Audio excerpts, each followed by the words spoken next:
Ladies and gentlemen, dear organizers, distinguished guests, all people of Norway and Ukraine and other states that unconditionally support Ukrainians in their struggle for independence and sovereignty against the Russian aggressor.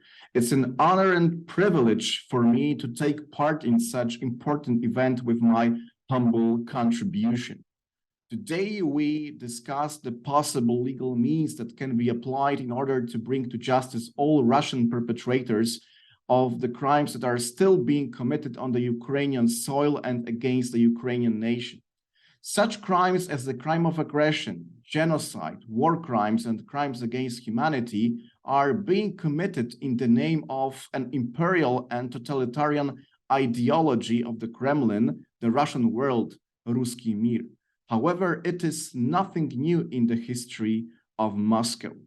Today's contemporary genocide shall be compared to the Soviet Union's repressions against the Ukrainian nation with the symbolic but also extremely real the crime of the Holodomor, the Great Famine of 1932 and 1933.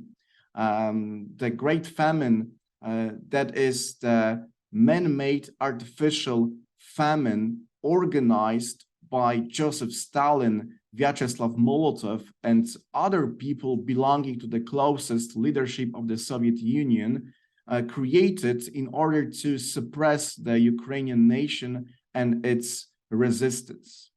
More than 4 million people, namely the Ukrainian peasants, were exterminated due to the implementation of this horrific ideology of the Homo Sovieticus.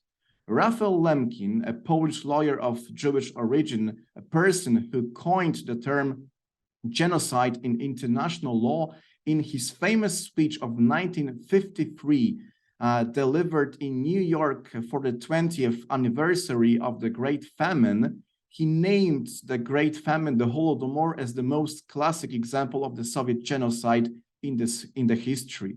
Although Lemkin did not limit the genocide for those 2 tragic years of the artificial famine itself.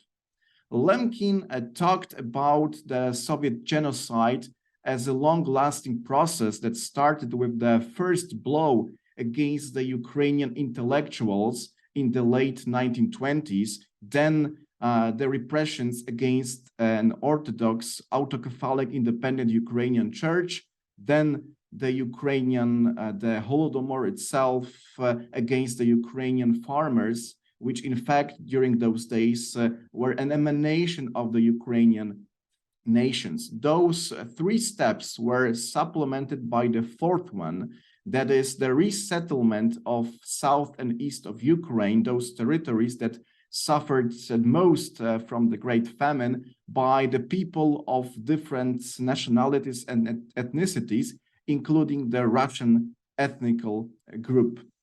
Lemkin has delivered his speech in 1953 during the time when the UN Convention on the Prevention and Punishment of the Crime of Genocide of 1948 has already entered into force, which happened in 1951.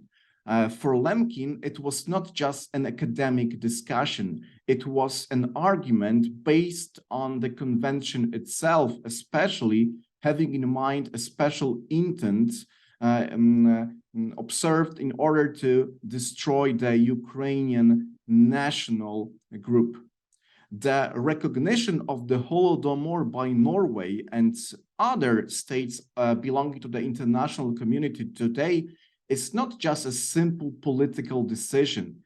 It is a decision that can bring the historical justice for the Ukrainian nation and the victims of the Soviet genocide, mainly based on the content of the UN Convention on the Prevention and Punishment of the Crime of Genocide, that is the legal binding treaty. Moreover, the recognition of the Holodomor is also a very significant step in order to overcome the culture of impunity in which the Soviet Union and the Russian Federation have lasted for many decades.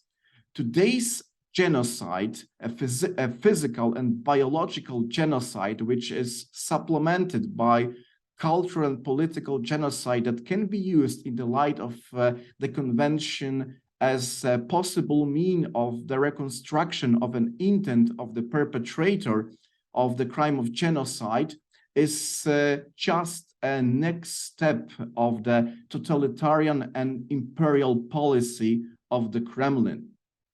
The decision to recognize the Holodomor as a genocide is not just about history, it's also about today's situation and the Ukrainian struggle for freedom and for the situation in which they can survive, simply survive as an independent nation. This decision is extremely significant from the legal and political, but also social and even psychological point of view. Thank you for your kind attention.